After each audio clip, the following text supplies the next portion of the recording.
हम इस audio series में बात करेंगे क्लाइमेट चेंज की। जो सेकंड चैप्टर चल रहे थे उसका पार्ट 1 तो कंप्लीट हो गया है। पार्ट 2 में हम बात करेंगे उसी चैप्टर से। तो पिछले आइडियो सीरीज में हमने बात की थी क्लाइमेट चेंज को लेकर कि हमारे जो लद्दाख में अभी खनन का काम चालू है, तो उसी को लेके आगे इस बुक में बताया गया है कि हमारे सूखने से पहले बाढ़ आएगी। क्योंकि जब ग्लेशियर पिघलेगा तो पहले क्या आती है, बाढ़। तो पहले बाढ़ आएगी फिर एकदम सूखा पड़ जाएगा। जिस लद्दाख की वहाँ पर बात हो रही है भाई, वो हिमालय का हिस्सा है। जब ग्लेशियर पिघलेगा तो पहले क्या होगा, भारत की 150 करोड़ की आबादी में से आधे से ज़्यादा जो हिमालय रिवर्स हैं उन पर आश्रित हैं, पूरा उत्तर भारत। और ज़्यादातर उत्तर भारत की नदियाँ हिमालय से ही अपना पानी पाती हैं। जब इतनी तेज़ी से ग्लेशियर पिघलेगा तो बाढ़ आएगी और उसके बाद कुछ नहीं बचेगा। अपनी नदियाँ देखने को तरस जाएंगे हम लोग, नदियाँ नहीं रहेंगी। और ये सब बहुत आगे की बात नहीं हो रहा है, ये बात हम अभी की कर रहे हैं। ये सब कुछ अगले कुछ साल में, कुछ दशक में होने वाला है। लद्दाख ग्लेशियर के पिघलने के कारण जो वहाँ की झीलें हैं और तालाब हैं वो खतरनाक स्तर तक भर गए हैं। जब उतना भर जाते हैं तो फटते हैं, जब फटते हैं तो निचले इलाकों में बाढ़ आ जाती है। वैसे ही कुछ हुआ था कुछ साल पहले कि वहाँ पर एक भारी झील भर गई थी। तो उन्होंने ही, सोनम वांगचुक की बात हो रही है जो अभी फ़िलहाल जेल में है, तो उन्होंने ही आवाज़ उठाई थी। सोनम वांगचुक ने ही कहा था कि एक दूसरे तरीके से इसमें साइफनिंग कर देते हैं। साइफनिंग होता है कि जब किसी झील तालाब में पानी ज़्यादा भर जाए तो नली के द्वारा तरल पदार्थ को एक जगह से दूसरी जगह पहुँचाना, उसको बोलते हैं साइफनिंग पानी की। सरकार ने बात नहीं मानी, सोनम वांगचुक की सरकार ने बात नहीं मानी। सरकार ने उसमें ब्लास्ट कर दिया तो नीचे खूब तबाही आई, फसलें उड़ गई, पुल उड़ गए, जान माल की तबाही भी हुई। फिर बाद में सिक्किम में भी ऐसी स्थिति आई तो उनको बुलाया गया और उनको कहा गया कि आप जिस साइफनिंग की बात कर रहे हैं वो कर दीजिए ताकि जल स्तर थोड़ा कम हो जाए तो हम बच जाएं। बात समझिए, आप नहीं समझ सकते कि कितनी बर्फ़ जमा है इन हिमनदों में। इन्हें हिमनद बोलते हैं। कि एक नदी में कुल जितनी पानी हो सकता है उतना पानी एक ग्लेशियर में है। समझिए इस लाइन को, एक नदी में कुल जितना पानी हो सकता है उतना बड़ी एक ग्लेशियर है।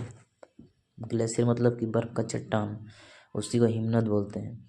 और वो पानी जब पिघलेगा तो क्या होगा, कैसी तबाही आएगी। और वो पिघल रहा है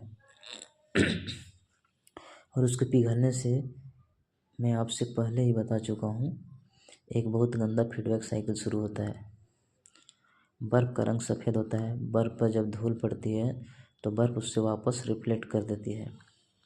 लेकिन जैसे जैसे बर्फ़ पिघलती जाती है और बहुत तेज़ी से पिघल चुकी है, पिघल रही नहीं है, पिघल चुकी है, वैसे वैसे बर्फ़ के नीचे की जो मिट्टी और चट्टानें हैं वो एक्सपोज होते जाते हैं और वो सूरज की रोशनी को सोखते हैं। बर्फ़ नहीं सोखती, वो सोखते हैं। जब वो सोखते हैं तो गर्म होते हैं, जब वो गर्म होते हैं तो बर्फ़ और पिघलती है।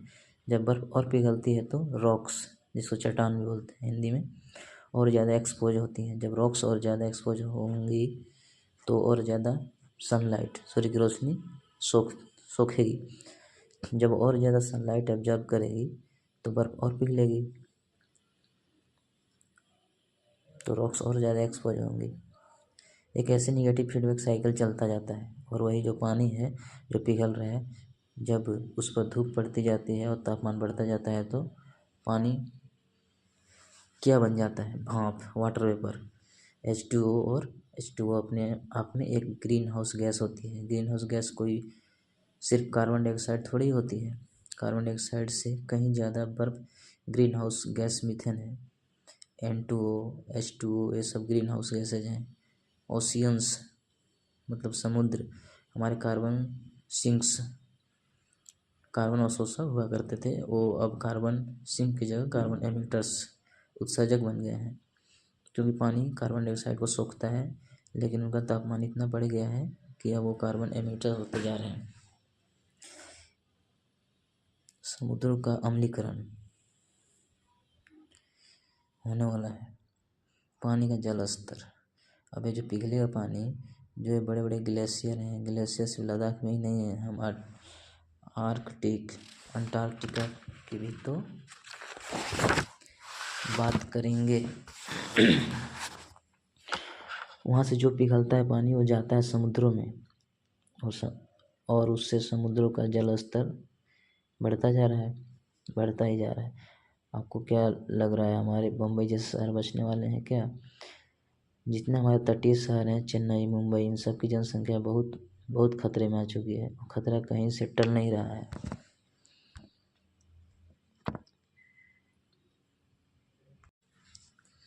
सन 2024 में पेरिस में बड़ा समझौता हुआ था, और सन 2024 नहीं 2025, और 2025 के बाद से ग्रीन हाउस गैसों का उत्सर्जन घटने की जगह और बढ़ गया है।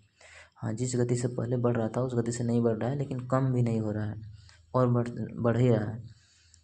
आप या हम पहले से ही एक बहुत ख़तरनाक हालत में थे, और ये हालत और ख़तरनाक हो रही है।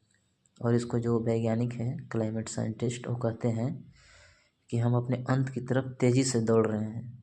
हम विनाश की ओर सिर्फ जा नहीं रहे, विनाश की तरफ तेज़ी से जा रहे हैं। एक डाटा के अनुसार पिछले 40 सालों में हम अपनी आधी से ज़्यादा वन्य जीव ख़त्म कर चुके हैं। क्यों? वनों की कटाई, जो क्लाइमेट चेंज का एक बहुत बड़ा कारण है। वनों की कटाई को हम समझ नहीं रहे हैं और उसको रोक भी नहीं रहे हैं। वनों की कटाई बहुत तेज़ी से चल रही है। पृथ्वी पर जीव जंतुओं की जितनी प्रजातियां हैं, उनमें से आधी से ज़्यादा हमने सिर्फ पिछले 40 साल में ख़त्म कर दी, हमेशा के लिए। वो अब कभी लौट कर नहीं आएंगे, और ख़त्म करने की दर साल के साथ बढ़ती जा रही है, क्योंकि हमें अपने आबादी बढ़ानी है। आम आदमी तो इसमें लगा हुआ है ना, मैं, मेरा घोंसला, घोंसले में मैं, मेरी चिड़ैया और हमारे अंडे। इस पूरी चीज़ का सबसे बड़ा कारण है जनसंख्या। एकमात्र कारण आप कह सकते हो जनसंख्या है। बाकी आप पुनर्चक्रण और प्लास्टिक और इस तरह के झुनझुने बजाते रहो, इससे कुछ नहीं होगा। आचार्य जी कहते हैं, मैं आपको वो दिखा चुका हूँ। इस तरह के झुनझुने आप बजाते हो ना, और बोलते हो मैं क्लाइमेट चेंज रोकने के लिए ये सब कर रहा हूँ। क्या कर रहा हूँ कि मैं 1 किलोमीटर गाड़ी कम चलाता हूँ, और मैं घर में इस तरह से बल्ब लगाता हूँ, और मैं प्लास्टिक का कम इस्तेमाल करता हूँ। इन सब कामों को मिलाकर के भी 5% फ़र्क नहीं पड़ना, 95% फ़र्क पड़ना है आबादी से। आबादी नहीं कम होगी तो इस महाविनाश को आप नहीं रोक सकते हो।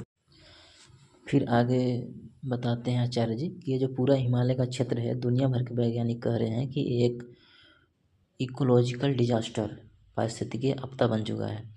इसलिए वहाँ पर आंदोलन हो रहा है, और सरकारें लगी हुई हैं कि नहीं साहब, अभी तो हमें और खनन वगैरह करने दो। जब आप खनन करते हो तो उसमें कार्बन निकलेगा ना। आप कुछ कर रहे हो, कोई भी एक्टिविटी कर रहे हो आप, चाहे आप कोई टूरिज्म एक्टिविटी कर रहे हो, कुछ भी कर रहे हो आप, उसमें सूट निकलता है। सूट जानते हो? सूट होता है कि जैसे एक पहले लालटेन आती थी मिट्टी के तेल वाली, वो लालटेन के जलाने के बाद उसके ऊपरी सतह में काली काली जम जाती थी, एक पाउडर टाइप का, ब्लैक ब्लैक, उसी को सूट बोला जाता है। जैसे गाड़ी के धुएं साइलेंसर वगैरह में निकलता है एग्जॉस्ट में, उसको सूट बोला जाता है। वो छोटे छोटे महीन टुकड़े होते हैं कार्बन के, ठीक। वो जब बर्फ़ पर पड़ेगा तो बताओ बर्फ़ कैसा हो जाएगा? काला हो जाएगा ना उससे बर्फ़। और जब बर्फ़ काली हो जाएगी तो बर्फ़ क्या करेगी? एब्जॉर्ब करेगी, हीट एब्जॉर्ब, ऊष्मा का अवशोषण जिसको बोलते हैं। और जब हीट एब्जॉर्ब करेगी तो बर्फ़ और ज़्यादा पिघलेगी। लद्दाख में यही सब हो रहा था 2024 में। और अभी एक सरकार का नया फैसला आया है, सरकार का क्या, सुप्रीम कोर्ट का ही, यहीं अरावली पर्वत को लेकर। आपको पता होगा अरावली पर्वत में सुप्रीम कोर्ट का यह आदेश है कि उसमें जो 100 मीटर से ऊंचे जो पहाड़ियाँ हैं अरावली पर्वत के, उसी को पहाड़ में काउंट किया जाएगा। अरावली पर्वत में जिसका हाइट 100 मीटर से नीचे है वो उसमें नहीं आएंगे। मतलब इसका सीधा मतलब है कि जो 100 मीटर से ऊंची पहाड़ियाँ कम है 100 मीटर से, उसमें हम खनन चालू कर सकते हैं। उससे बहुत बड़ा खतरा होने वाला है। अगर खनन अगर हो गया, 93% पहाड़ियाँ ऐसे ही हैं जिसकी ऊंचाई 100 मीटर से कम है। अगर वो उसमें खनन हो जाए तो और ज़्यादा कार्बन एमिट होंगे और ज़्यादा पर्यावरण खराब होंगे। ऐसे ही हमारे एक ही काफ़ी बड़ा हुआ है दिल्ली एनसीआर में, आप बिना मास्क के चल नहीं सकते।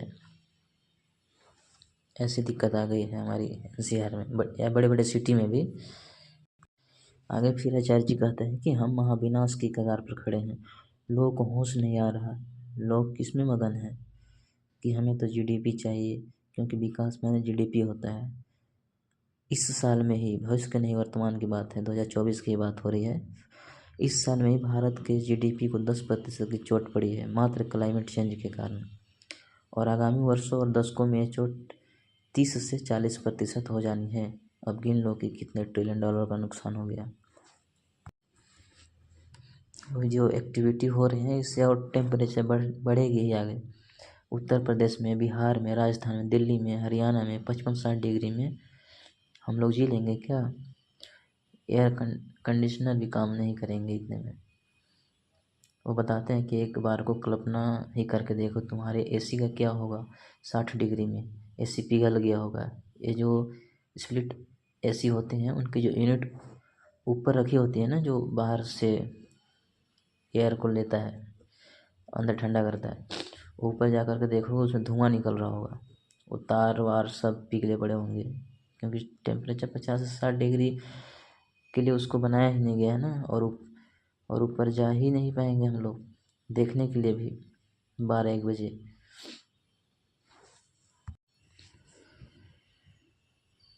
और इतनी जब गर्मी पड़ेगी तो सीढ़ियों पर लड़खड़ा कर हम गिर जाएंगे, ऊपर जा भी नहीं पाएंगे। वैसे ही घर में नहाने को तो छोड़ दो, पीने के भी पानी नहीं होगा। गाड़ी बाहर खड़ी होगी, जाओ वो देखो टायर फट चुके हैं और पिघल करके चिपक चुके हैं, क्योंकि 2 डिग्री औसत है। अभी जो हमारा शरीर है वो एक तरह की व्यवस्था इस तरह के तापमान का संतुलन बना चुकी है। वो सब कुछ जब बदल जाएगा तो कैसे हम लोग जी लेंगे? कितनी नई तरीके की बीमारियाँ आ जाएंगी, हमने सोचा नहीं है। कोविड जैसी हज़ारों बीमारियाँ उछल करके आने वाली हैं, क्योंकि वो सब वायरस बर्फ़ के नीचे हज़ारों करोड़ों सालों से दबे पड़े हैं, निष्क्रिय हैं। जब बर्फ़ पिघलेगी तो सारे वायरस बाहर आ जाएंगे। वायरस ऐसी चीज़ नहीं होती जिसकी कोई उम्र होती है। वायरस लगभग एक केमिकल जैसे होते हैं, केमिकल की कोई उम्र नहीं होती। वायरस को लिविंग, नॉन लिविंग, सजीव निर्जीव दोनों माना जाता है, क्योंकि वो केमिकल की तरह होता है।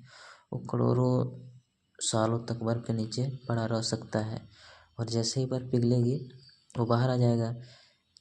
जैसे कोरोना वायरस बाहर आ गया था उन गुफाओं से, उन चमगादड़ों से। एक कोरोना वायरस ने पूरी दुनिया हिला दी। ऐसे लाखों वायरस हैं जो बाहर आने को तैयार बैठे हुए हैं, लेकिन आम आदमी को कोई फ़र्क नहीं पड़ रहा है। आज हम कहते हैं अरे वहाँ यूरोप के देशों में कुछ शरणार्थी आ गए, इससे बड़ी समस्या हो जाती है। अमेरिका परेशान है कि मेक्सिको और अपने बीच में दीवार खड़ी करेंगे। ट्रम्प कह रहा है नहीं, ये जितने हिस्पैनिक्स होते हैं बहुत बुरे लोग होते हैं, हमें रेफ्यूजी नहीं चाहिए। आगे वो बोलते हैं कि एक बात और समझना, जब लड़ाइयाँ की बात आ रही है, लड़ाइयाँ क्लाइमेट चेंज का अपने आप में एक बड़ा कारण है। हमने क्या कहा, जब कार्बन हवा में आता है, कार्बन माने ये जो सूट होता है, कार्बन माने छोटा कार्बन नहीं, पार्टिकुलेंट मैटर नहीं, ये जो सूट होता है लालटेन जलने पर जो देखते हो लालटेन के शीशे पर इकट्ठा हो जाता है, जैसा कि मैंने पिछले कुछ मिनट पहले बताया था। जब बम फटता है या बम वर्षा के कारण कहीं आग लगती है तो इस तरह की कालीमा खूब निकलती है, ऊपर धुआं टाइप से निकलती है, छोटे छोटे पार्टिकल दिखते हैं।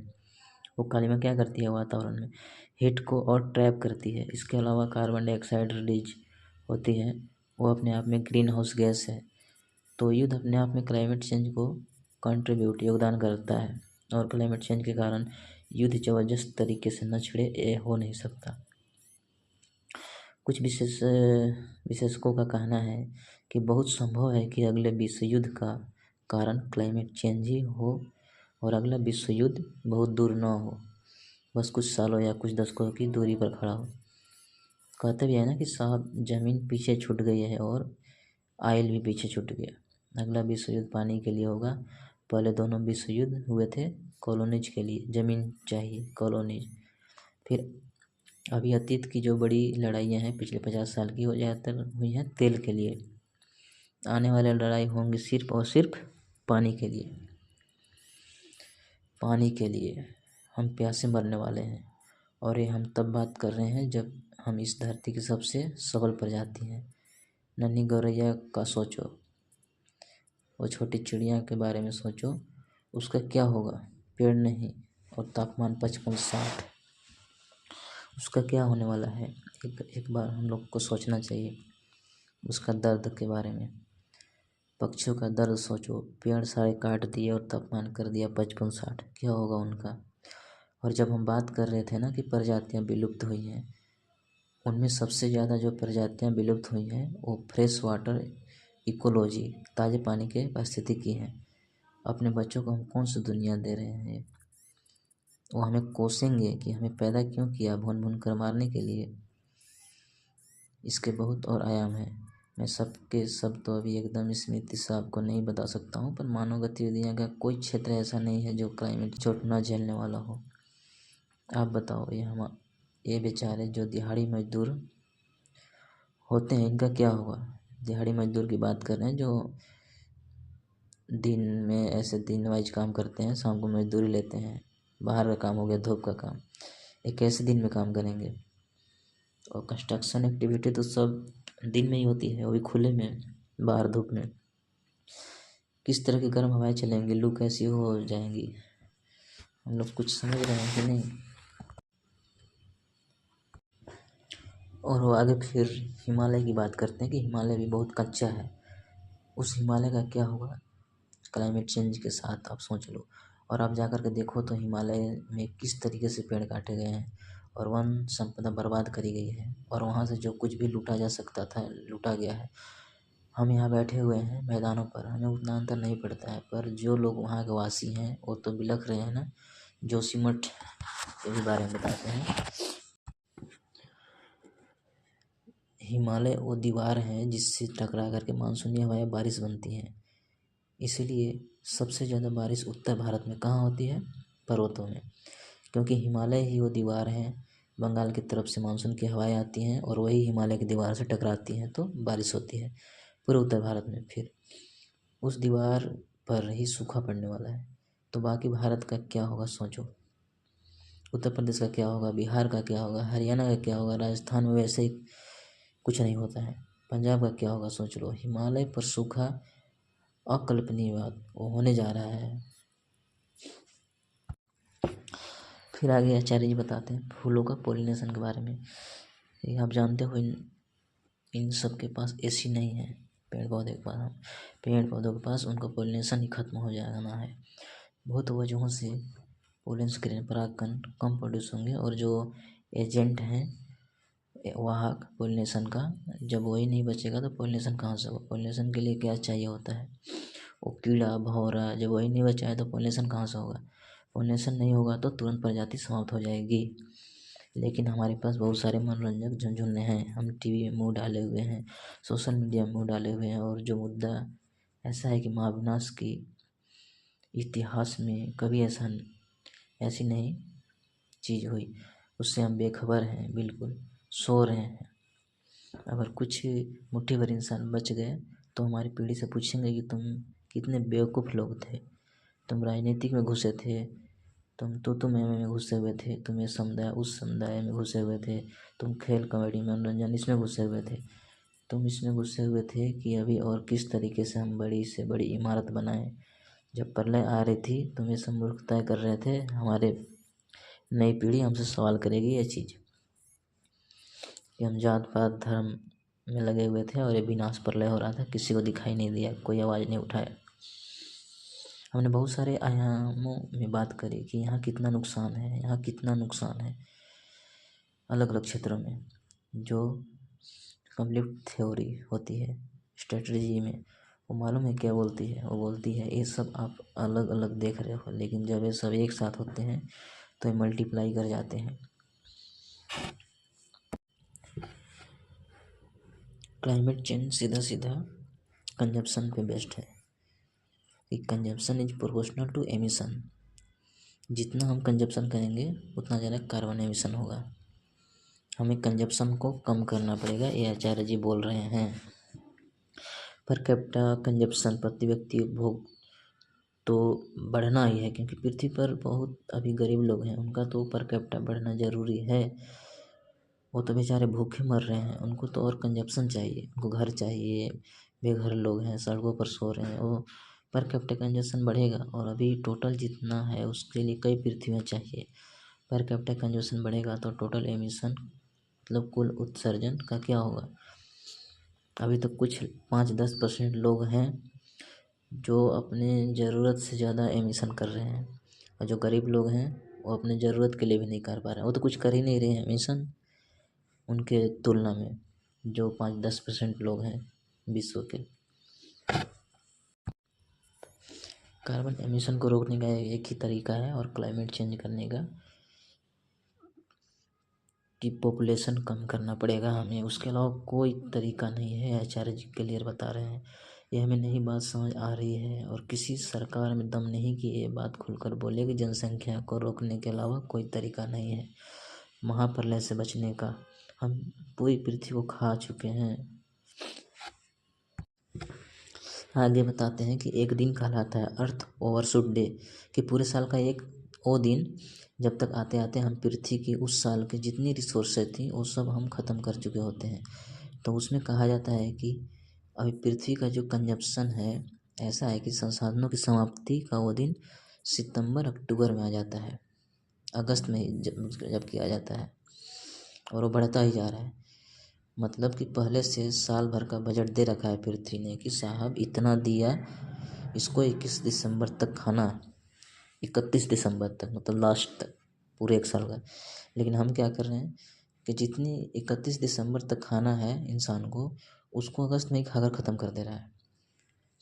तो अगस्त के बाद क्या कर रहे हो? अगस्त से दिसंबर तक ओवर ड्रा अधिक दोहन कर रहे हो, जो तुम्हें लेना नहीं चाहिए, जो तुम्हारा जायज़ हक अधिकार नहीं है, तुम उतना ले रहे हो। किससे ले रहे हो? जानते हो ना? पशु पक्षियों से, पौधों से, पर्यावरण से, पृथ्वी को ही खा रहे हो। और ये ऐसा नहीं कि खाकर निवृत्त हो जाओगे, वो कर्ज की तरह चढ़ता जाता है ऊपर। अधिक खाया है तो कर्ज की तरह चढ़ जाता है ना, और कर्जा हर साल कंपाउंडेड इंटरेस्ट की तरह मतलब चक्रवृद्धि ब्याज की तरह बढ़ रहा है। इसको माइंड में रखना पड़ेगा। पर हमें इससे ज़्यादा रुचि है कि अगली कौन सी मनोरंजक और उत्तेजक मूवी आ रही है, और उसमें कौन सी कोमलंगिनी आइटम नंबर बताया है, और कौन सी सेलिब्रिटी ने कितने बच्चे पैदा कर दिए, और कौन सी सेलिब्रिटी ने नया प्राइवेट जेट खरीदा है, जिसमें वो कार्बन सृजन करते हुए कौन सी जगह पर जा कर के अपना फ़ोटोशूट करवा रही है। हमें इसमें ज़्यादा रुचि है जानने में। एक भी भारतीय सेलिब्रिटी है जो ये बात कर रही हो क्लाइमेट चेंज के बारे में? कोई नहीं कर रहा है। तो हमने उनको सेलिब्रिटी क्यों बना रखा है? एक भी हमारा नेता है जो ये बात कर रहा हो? नहीं। तो हमने उनको नेता क्यों बना रखा है? एक ही मीडिया चैनल है जो ये बात कर रहा है, और नहीं तो हम उनको क्यों देखते हैं इतना? ये सब तो पाइड पाइपर्स हैं, पाइड पाइपर्स ऑफ हेमलिन की कहानी पता है ना? वो अपने बीन बजाते हुए जा रहा है और सारे चूहे उसके पीछे पीछे, उसने सबको जाकर के पहाड़ के नीचे कर दिया, सब मर गए। वैसे ये सब सेलिब्रिटी आगे अपना तुम्हें सम्मोहित करने वाला, हिप्नोटाइज करने वाला संगीत बजाते चल रहे हैं। तुम चूहों की तरह उनके पीछे दौड़ रहे हो, किधर को जा रहे हो, मौत की ओर जा रहे हो उनके पीछे पीछे। मुझे सबसे ज़्यादा अफसोस इस बात का होता है, आचार्य जी बता रहे हैं कि मुझे सबसे ज़्यादा अफसोस इस बात का होता है कि ये जो करतूत कर रहे हैं वो सबसे बाद में मरेंगे। करतूत कर रहे हैं मतलब कि सबसे अमीर लोग जो दुनिया के 5% मुश्किल से होंगे, वो सबसे ज़्यादा कार्बन एमिशन कर रहे हैं। क्लाइमेट चेंज सबसे ज़्यादा वही बिगाड़ रहे हैं। लेकिन दुख इस बात का है कि सबसे पहले इंसानों मरेंगे वो जो सबसे गरीब हैं। इसमें सबसे पहले और सबसे ज़्यादा गरीबों पर कहर टूटेगा, और टूट रहा है। और इंसान गरीबों से भी पहले उन पर टूटेगा जो इंसानी गरीब से भी ज़्यादा गरीब हैं। पशु पक्षी, पौधे, जिन बेचारों की कोई खता ही नहीं, कोई गलती ही नहीं, फिर भी सबसे पहले वही मरेंगे। आचार्य जी बोल रहे हैं कि मैं फिर से पूछ रहा हूँ, उस चिड़िया ने हमारा क्या बिगाड़ा है जो हमारी हरकतों से अब कहीं नहीं रही, विलुप्त हो गई हमेशा के लिए। पर हमारे पास हमारी कामना है, हमारे अरमान हैं जो हमें पूरे करने हैं। किसी भी हालत में मुझे तो अपने अरमान पूरे करने हैं। पूरा का पूरा ग्रह भेंट चढ़ गया हमारे अरमानों की। और ये अरमान ऐसी चीज़ है ना, ये सब कुछ खा ले तो भी पूरे नहीं होते। और क्लाइमेट चेंज के बारे में, कार्बन एमिशन के बारे में बहुत कुछ है। अभी खुद जाइए, देखिए, पढ़िए, समझिए। और इतिहास लिखने के लिए कोई बच्चा रहा ना तो इतिहास जवाब मांगेगा। क्या जवाब देंगे हम लोग अपने आने वाले पीढ़ियों के बारे में। तो यहीं पे सेकंड चैप्टर क्लाइमेट चेंज का ख़त्म होता है। अब अगले ऑडियो सीरीज में हम तीसरे चैप्टर पे बात करेंगे। तीसरा चैप्टर का टाइटल्स अभी से मैं बता दे रहा हूँ आपको। जो तीसरा चैप्टर है क्लाइमेट चेंज का, वो उसका टाइटल है मरोगे बाद में, पहले पागल हो गए। ये भी अद्वैत बौद्ध स्थल से लिया गया है 2024 में। तो इसके बारे में अभी अगले ऑडियो सीरीज में बात करेंगे। वीडियो का फिल्म भी हो रही है। Thank you.